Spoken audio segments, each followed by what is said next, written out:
할렐루야, 반갑습니다. 매년 사순절 때를 지나게 되면 빼놓지 않고 거론되는 한 인물이 있습니다. 어디 사순절뿐이겠습니까? 매 주일마다 사도신경 고백을 하려다 보면 꼭 한 번씩은 부르게 되는 이름이 있습니다. 본디오 빌라도입니다. 주일 예배만 하더라도 1년에 50번 이상, 새벽기도 열심히 나오시는 분들 같으면 1년에 최소한 300번 이상 그 이름을 부르게 되겠지요. 본디오 빌라도에게 고난을 받으사 십자가에 못 박혀 죽으시고 우리 예수님 십자가에 죽게 한 그 원흉이 본디오 빌라도라 하는 그 고백을 성도들이 믿음의 고백 가운데 하는 겁니다. 어느 누구 이름을 1년에 300번 이상 부르게 될 일이 있는가? 좋은 일로 그 이름이 불려진다면야 얼마나 좋겠습니까마는 좋지 않은 일로 너 때문이야. 너 때문에 예수님이 죽었어 하는 것으로 전 세계 기독교인들이 고백을 하고 있는 것입니다. 이 빌라도는 분명 예수님이 무죄인 것을 알았고 또 나름대로는 예수님을 처형하지 않고 석방시키려고 나름대로는 애를 썼던 것도 사실입니다. 그러나 결과적으로는 그의 입을 통해서 예수님 사형 판결을 하게 되었고 예수님은 십자가에서 비참하게 돌아가시게 되었던 것이죠. 이 본디오 빌라도는 참 불운한 정치가였습니다. 총독으로 임명을 받아서 유대 지방을 와서 로마의 그 위탁을 받아서 유대 땅을 다스리게 되는데 총 재임 기간이 10년쯤 됩니다. 그 10년 정도의 총독의 임무를 행하는 동안에 예수님의 사건이 발생을 한 것이죠. 그래서 피할 수 없이 예수님의 이 십자가 사건에 관여가 되는데 이 빌라도라고 하는 사람을 관찰을 해보면 상당히 어떤 종교적인 종교성 이런 것이 그 사람에게 있는 것 같습니다. 오늘 말씀 24절 말씀에 보면 그런 느낌이 있습니다. 빌라도가 아무 성과도 없이 도리어 밀란이 나려는 것을 보고 그 다음에 물을 가져다가 우리로서는 좀 낯설죠. 재판을 하는데 재판장에 물을 갖고 오라고 그런 겁니다. 그리고서는 무리들 앞에서 이제 보라는 듯이 하는 겁니다. 보라는 듯이 보여주는 거죠. 뭘 했냐면 손을 씻었습니다. 재판하다 말고 물을 갖다 놓고 손을 씻었어요. 그리고 이 사람의 피해에 대해서 나는 무죄하다. 나는 이 일에 나는 관여하고 싶지 않다라고 하는 그런 것이죠. 뭔가 여기에 관여가 되면 좋지 않은 일이고 그 좋지 않은 결과가 내게 임할 것 같고 그런 종교적인 그런 마음이 그에게 있었습니다. 빌라도가 사람들 앞에 한 번도 아니고 여러 번 했던 얘기는 나는 이 사람에게서 예수에게서 죄를 찾지 못했다. 나는 이 사람을 죄인이라고 생각 안 한다. 이 사람이 로마 법에 걸릴 게 없다. 여러 번 자기 입으로도 말했고 그것이 빌라도의 소신이라면 소신인 겁니다.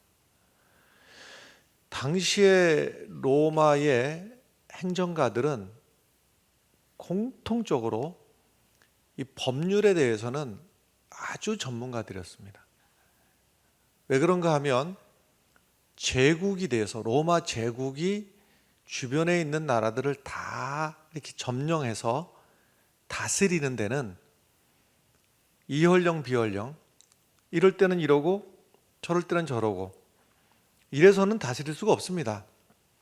법률 체계가 확고해야 되고, 그 법률이 각각 곳곳에서 시간과 장소를 달리해서 달라지면 안 되고, 법에 의해서 지배가 돼야 되기 때문에 법률 체계가 일단 탄탄했고요. 그리고 로마의 모든 행정가들은 이 법에 대해서 박학할 수밖에 없었고, 더군다나 고위직에 있는 이 빌라도 같은 경우에는 법에 대해서 더더욱 잘 알고 더더욱 법대로 처리하려고 하는 그런 어떤 기본적인 성향이 있는 것이죠. 근데 문제가 이제 어디서 발생을 하느냐면, 유대 지도자들은 율법이라고 하는 법에 의해서 예수를 보는 거고, 빌라도는 국가 운영 체계에 의한 법으로 예수를 보는 것인데, 빌라도가 보는 로마의 법으로는 예수에게 죄를 찾지 못했다 하는 것이고, 근데 유대 지도자들이 볼 때에는 예수님이 심각한 겁니다. 율법적인 잣대로 보면 심각한 거예요.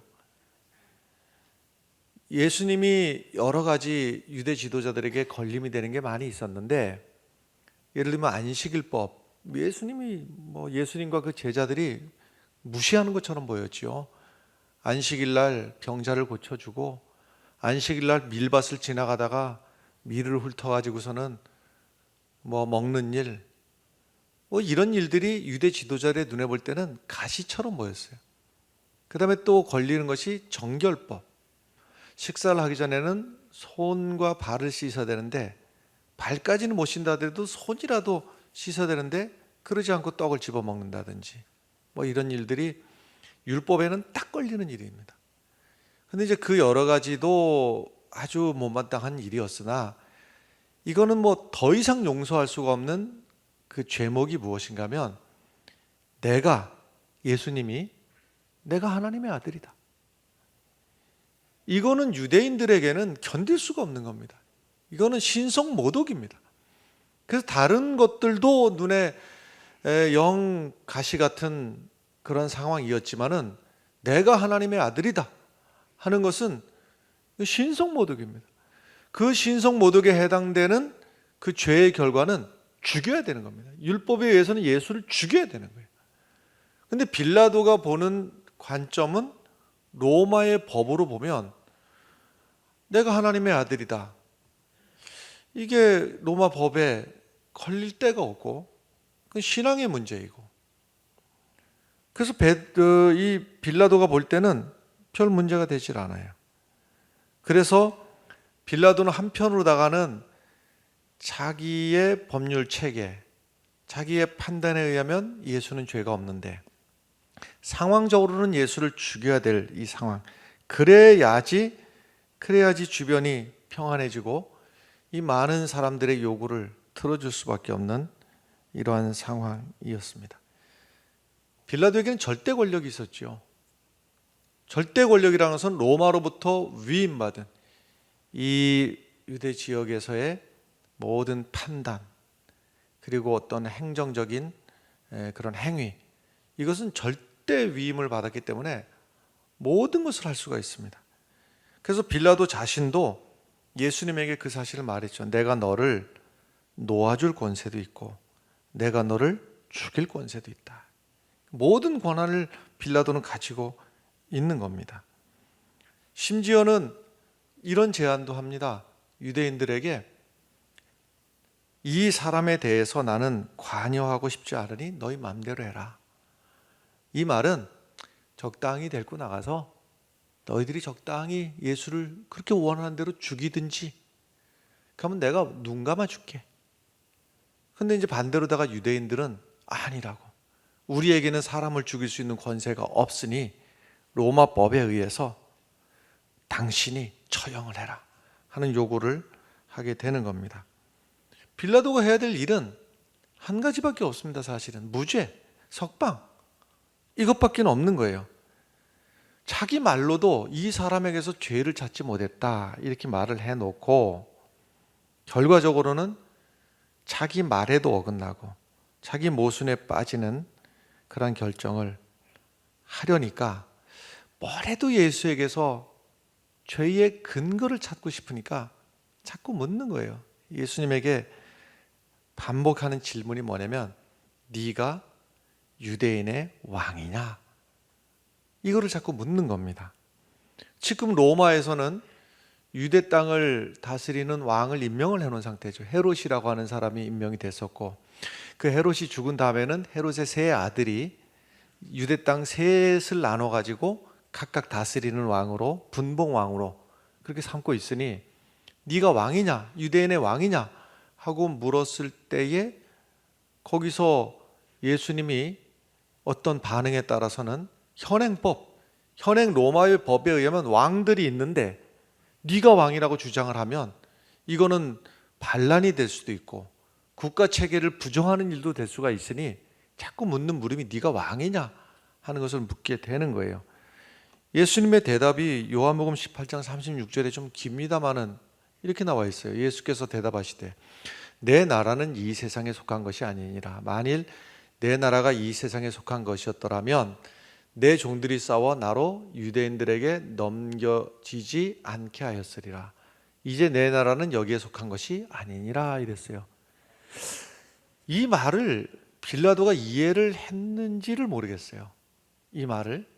그러나 다는 이해를 못해도 적어도 지금 로마의 정치 체제를 거역하거나 지금 분봉왕들이 영향을 미치고 있는 것을 반기를 들거나 거역하거나 하려는 의도가 아닌 것만큼은 분명하고 빌라도도 그것을 그렇게 알아들었는데 그래서 최종 결론은 이러든 저러든 예수에게서 죄를 찾지 못하고 예수는 무죄하고 정결한 분인 것을 알았음에도 불구하고 최종적으로다가는 사형 판결을 내려버리는 이 얼토당토하는 이 빌라도의 선택이 왜 이런 어리석은 짓을 했을까 하는 겁니다.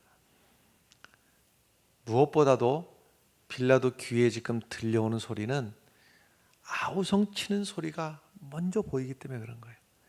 이 사람들이 얼마 전까지는 이 백성들이 말이죠, 예수님이 보리떡 5개하고 물고기 2마리를 가지고서는 나눠줄 때는 예수님이 인기가 높았지요. 예수님이 먹을 거 주니까 예수님하고 그냥 5,000명이나 되는 사람들이 막 우르르 따라다니고 또 예수님께서 예루살렘으로 입성하신다는 얘기를 들으니까 드디어 저분이 저 정도 능력을 가지신 분이면 신적인 능력을 가지고 이 로마를 다 물리쳐주고 우리를 로마에서 건져주시고 우리를 해방시켜 주실 분이라고 호산나 다윗의 자손이여 종려나무 가지를 손에 들고 환영을 하고 겉옷을 벗어서 바닥에 깔고 하면서 예수님을 환대했던 이 사람들이 예수님이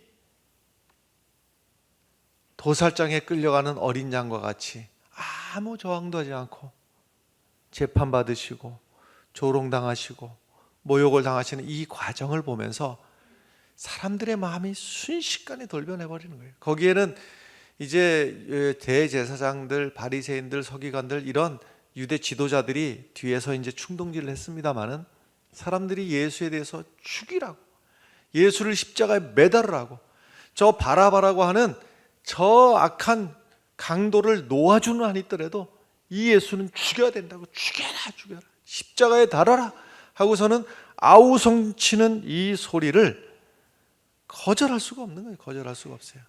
사람들이 막 자기 주장을 위해서 빌라도를 막 협박도 합니다. 당신이 만약에 이 예수를 놓아주면 당신이 가이사의 충신이 아니라고 로마에서 임명을 받아야지 총독이 되는데 이 막 백성들이 당신이 로마의 법에 어긋나는 거라고 막 협박을 하고 아우성을 치고 죽이라고 할 때에 목소리가 크면 때로는 뭐 옳은 주장을 위해서 목소리가 클 때도 있겠습니다만은 엉터리도 말이죠. 목소리가 커서 그냥 아우성을 치면 결국은 그 주장들이 들어지는 경우들도 있습니다. 그게 우리 삶의 현실입니다. 누군가가 그냥 주장을 하고 여럿이 달려들어 가지고서는 막 고함을 치고 하면 그 주장이 무시할 수가 없는 상황이 되는 거예요. 그러니까 빌라도가 저 나사렛 촌놈 저 하나 살리자고 내가 정치적으로 손해를 보고 백성들의 저 민심 저걸 무시하고 내가 정치적으로다가 혹시 백성들에게 인기가 떨어지거나 불신을 당하거나 아니면은 저 로마에 이 소식이 들려져 가지고 지금 정치를 잘 못하고 있으니 임명을 철회하거나 내 손해 보면 안 되겠다. 그래서 이 아우성 치는 소리를 거절하지 못해서 그만 예수에 대해서 사형 판결을 내려버리고 마는 거예요. 근데 이때에 이 아우성 치는 소리만 있었던 게 아니라 빌라도의 귀에 들려오는 또 다른 소리도 있었어요. 그게 무엇인가 하면 19절의 말씀인데 19절의 말씀을 보면 총독이 재판석에 앉았을 때에 그의 아내가 사람을 보내어 이르되 저 오른 사람에게 아무 상관도 하지 마옵소서. 오늘 꿈에 내가 그 사람으로 인하여 애를 많이 태웠나이다. 빌라도 아내가 꿈을 꾸었는데 이게 아니다 말이죠. 저 예수라는 사람은 아무리 생각을 해도 죄가 없어요.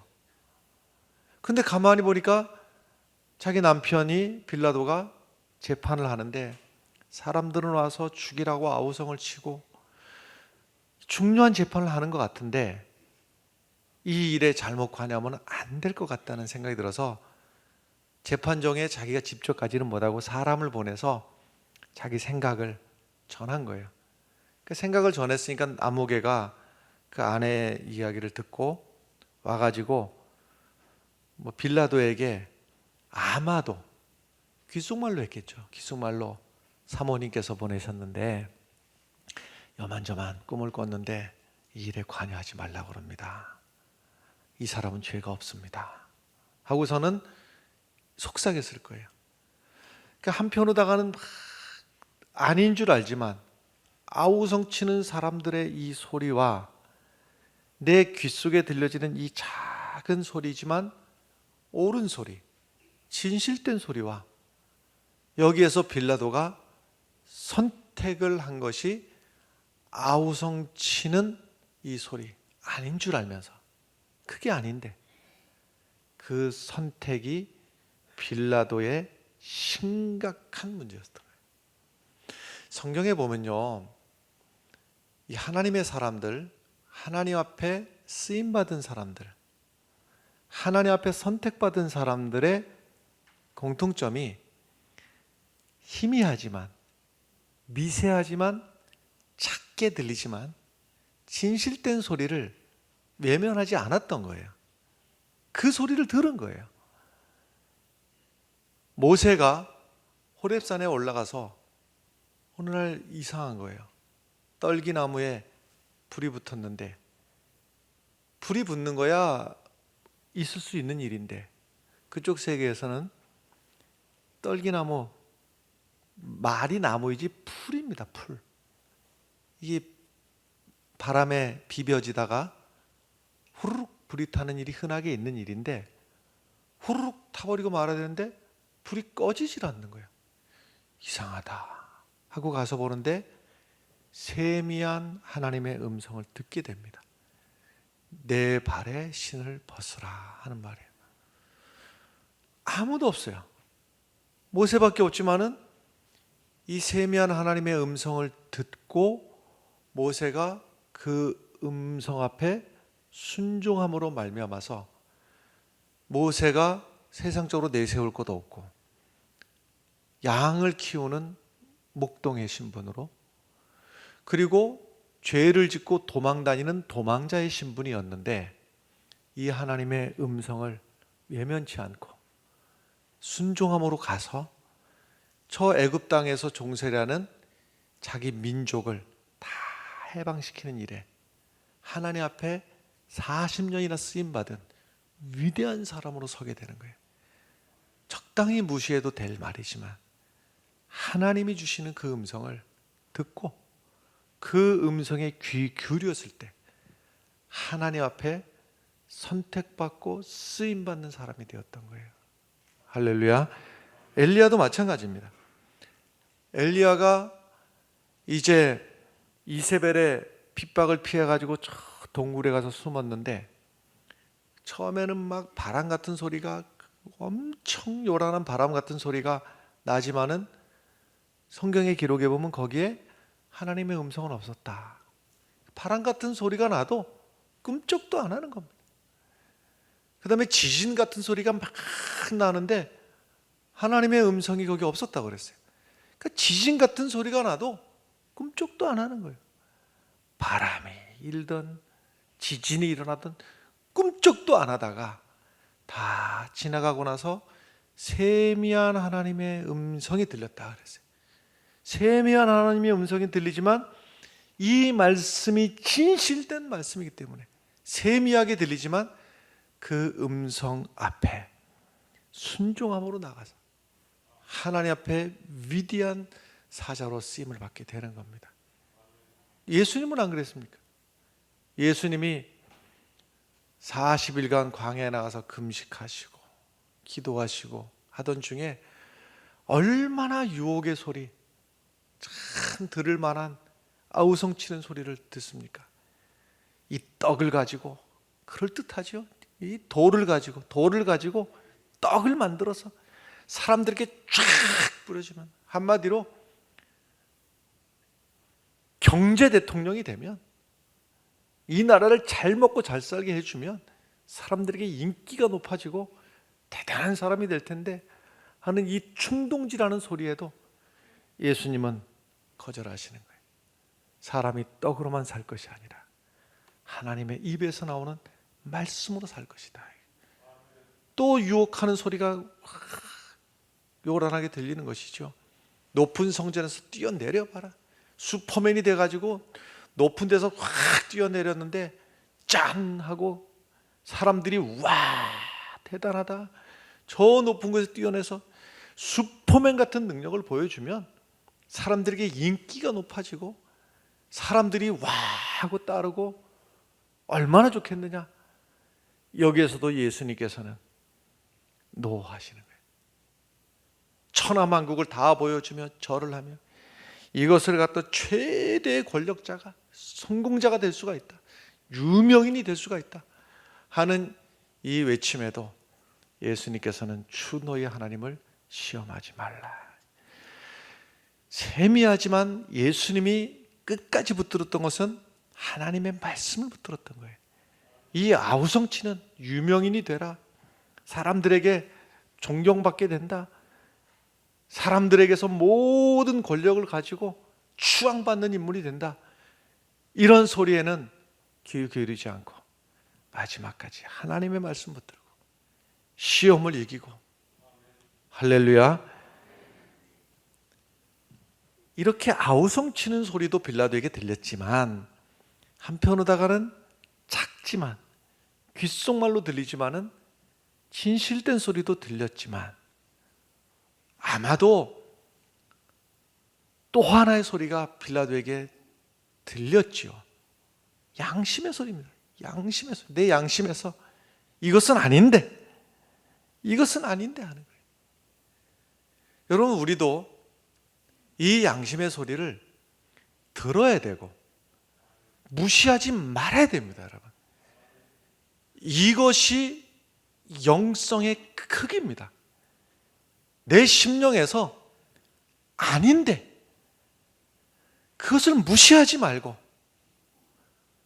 양심의 소리를 듣고 그 양심의 소리에 따라가는 것이, 이것이 우리 신앙 영성의 크기다 이 말입니다. 사도 바울이 이것을 우리들에게 아주 자기 속을 드러내면서, 적나라하게 드러내면서 그 고백을 하고 있거든요.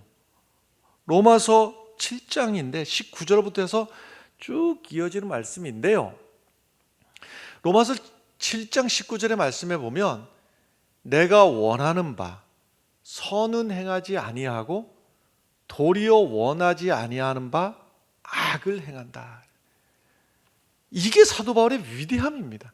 자기가 완벽해서가 아니라 내가 내 마음속 깊은 곳에서 내 양심이 원하는 것은 선을 행하고 싶은데 내가 그렇지 못할 때에, 이때 우리가 완전한 의인이어서가 아니라 여러분, 때로는 내 양심의 깊은 소리에서는 선을 행하려고 하는데 그러지 못할 때에 적당히 그 양심을 남들 다 그러는데 안 해도 되는데 하고 적당히 무시하고, 이것을 가지고 성경 마음은 굳은 마음이라.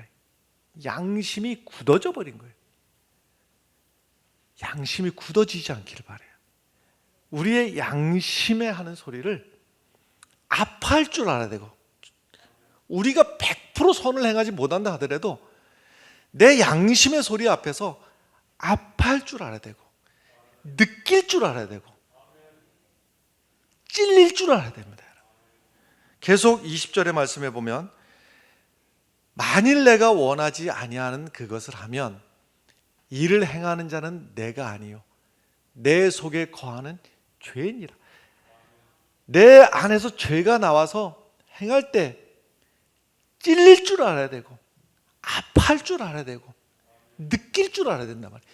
이 영성이 우리 안에 살아있기를 바랍니다. 계속 21절의 말씀 보면 그러므로 내가 한 법을 깨달았노니 곧 선을 행하기 원하는 나에게 악이 함께 있는 것이로다. 내 안에 악이 불쑥 솟아나오는 것에 대해서 안타까워할 줄 알아야 되고 무시하면 안 된다 이 말이에요. 계속 22절에 내 속사람으로는 하나님의 법을 즐거워하되, 제발 소원이 하나님의 뜻대로 양심의 소리대로 살기를 원하지만은 23절 내 지체 속에서 한 다른 법이 내 마음의 법과 싸워서 내 지체 속에 있는 죄의 법으로 나를 사로잡는 것을 보는도다. 이 안타까움, 이 속상함, 그러다가 내가 나에 대해서 이게 아닌데 하는 안타까움이 우리 안에 있기를 바라요. 적당히 양심을 묻어두고 적당히 외면하고 적당히 남들 하는 만큼 그렇게 살게 되지를 않기를 바랍니다. 계속해서 24절의 말씀, 오호라 나는 곤고한 사람이로다. 이 사망의 몸에서 누가 나를 건져내랴. 내 양심을 통해서 주시는 하나님의 말씀, 그 말씀대로 살고 싶은데 그렇게 하지 못할 때에 이 탄식 소리가 나와야 됩니다.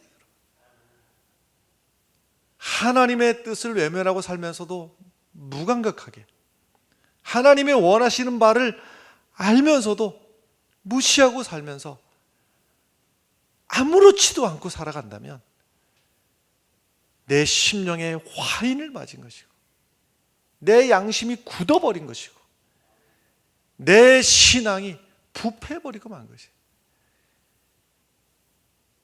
내 양심의 소리에, 주님께서 내 양심을 향해서 주시는 이 말씀에 예민하게 귀를 기울이고 안타까워라도 하면서 살아야 된다 이 말입니다. 마지막 25절이에요. 우리 주 예수 그리스도로 말미암아 하나님께 감사하리로다. 그런즉 내 자신이 마음으로는 하나님의 법을, 육신으로는 죄의 법을 섬기노라. 이 둘 사이에서 느껴지는 안타까움을 가지고 살아가는 것이 옳습니다. 아브라함과 롯이 문제가 생겼습니다. 왜 문제가 생겼는가 하면 삼촌 아브라함하고 조카 롯하고 재산이 늘어나서 문제가 됐어요. 재산이 늘어나서 문제가 됩니까? 예, 재산이 늘어나서 문제가 되는 일 많습니다. 그 중에 하나가 이 경우입니다. 재산이 많이 없을 때는 그럭저럭 사이좋게 잘 지냈는데 재산이 많아졌어요. 이때 재산은 가축입니다. 가축이 이쪽도 많아지고 저쪽도 많아지고 먹고 살만해졌는데 뭐가 문제냐? 가축이 많아지니까 목초지가 많이 필요하고 물이 필요하고, 그래서 이쪽 목자들하고 저쪽 목자들하고 다투는 일이 자꾸 생기고 문제가 생겼어요. 재산이 늘어나서 문제가 생겼어요. 이때 아브라함이 조카 롯에게 네가 우하면 내가 좌하고 네가 저쪽 하면 나는 이쪽 하고 어느 쪽 할래? 롯의 마음속에 양심에 들려오는 소리가 어떤 거였겠어요? 부모도 없이 고아가 된 나를 삼촌이 걷어주시고 먹여주시고 이만큼 내가 부를 이루도록 다 배려해 주시고 아브라함에게 먼저 좋은 쪽을 드리는 게 옳지 않겠는가? 이 양심의 소리를 무시해버리고 아마도 옆에 있는 가족들이 충동질도 했겠죠. 이때가 기회인데 이때 한몫 잡으면 앞으로 영원히 잘 먹고 잘 살 텐데, 양심의 소리를 무시하고 결국은 자기가 체면이고 뭐고 내려놓고 선택한 곳이 소돔과 고모라.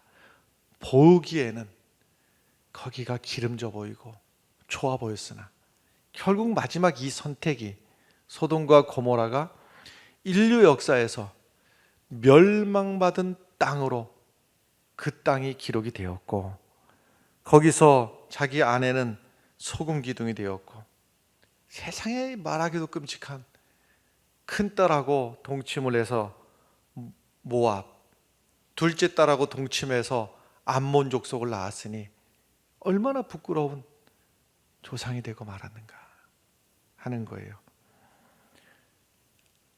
모일 때마다 전 세계 교인들이 본디오 빌라도에게 고난을 받으사 우리 예수님이 십자가에 못 박혀 죽으시고,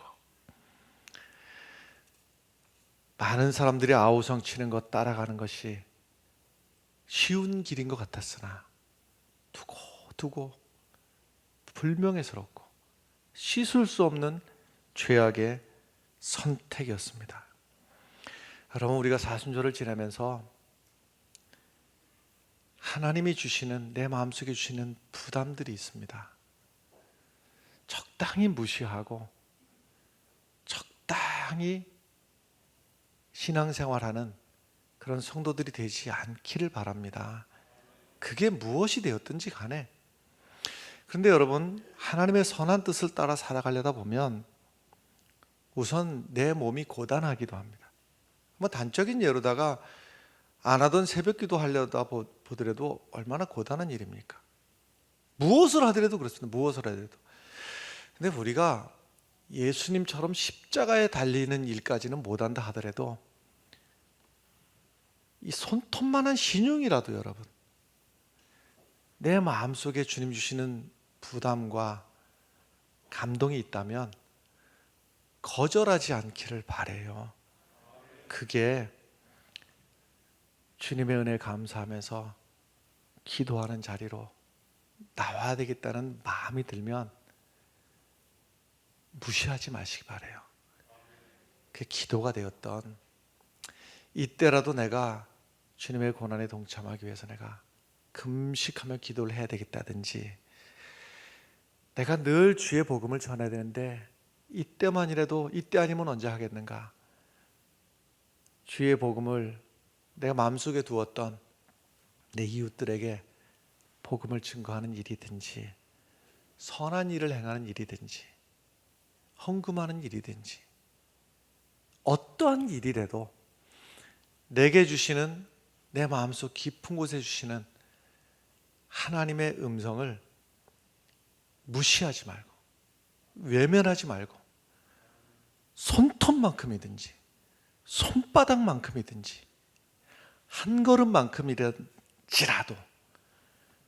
주님의 이 거룩한 역사에 내가 한 걸음 참여하는, 그전 늘 매년 되면 사순절에 뭐 기도하자 하고 뭐 고난이 어떻고 의뢰하는 일이지 하고 넘기지 마시고요.